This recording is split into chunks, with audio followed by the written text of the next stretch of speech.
Қайырлы күн, достар. Сіздермен бірге Сұлушаш. Бүгін сіздермен дайындалу жолы оңай, оның үстіне өте дәмді әрі тойымды етті бәлішті дайындайтын боламыз. Яғни мясной пирог пісіреміз. Видеоны міндетті түрде соңына дейін қарап, каналға тіркелуді, лайк басып, комментарий жазуды ұмытпаңыздар. Ең алдымен қызып тұрған майымызда міндетті түрде майдаланып туралған етімізді салып, аздап қуырып аламыз. Оның үстіне 2 тіс сарымсағымызды майдалап турап салып, тағы да қуырамыз. Етімізге аздаған мөлшерде су құйып, баяу отта қалдырамыз. Енді қамырымызды жасайтын боламыз. Ол үшін жұмыртқаның үстіне аздаған мөлшерде тұзымызды салып, барлығын жақсылап араластырамыз.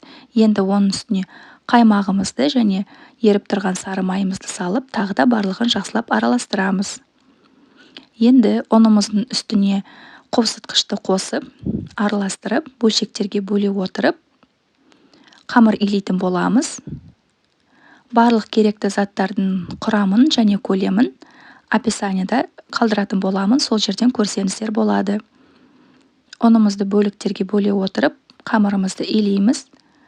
Қамырымыз сәл қоюлана бастағанда, қолмен илеп бастаймыз.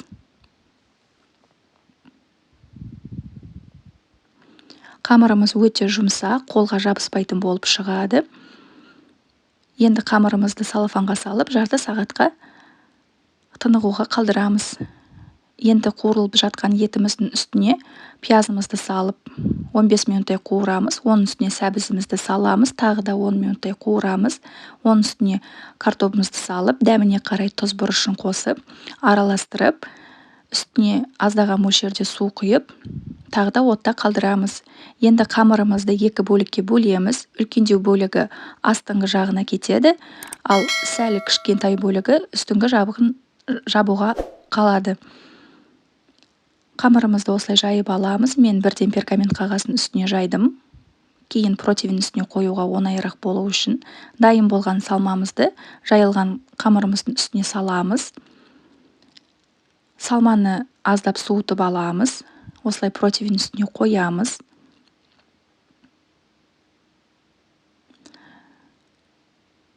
Салмамызды жаямыз қамырдың үстіне.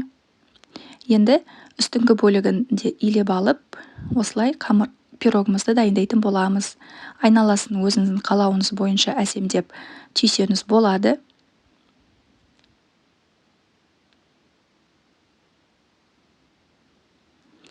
Барлық жағын түйіп шығамыз.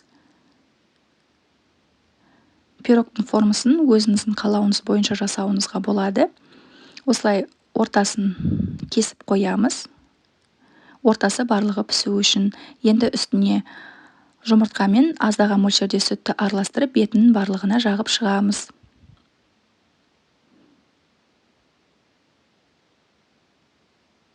Енді үстіне кунжут себеміз. Міндетті түрде қызып тұрған пеште 200 градуста. Менде 50 минуттай пісті. Сіздің пешіңіздің ерекшелігіне қарай әртүрлі уақытта пісуі мүмкін. Піскен пирогымыз осындай әп-әдемі болып шығады. Қазір кесіп көрсетемін.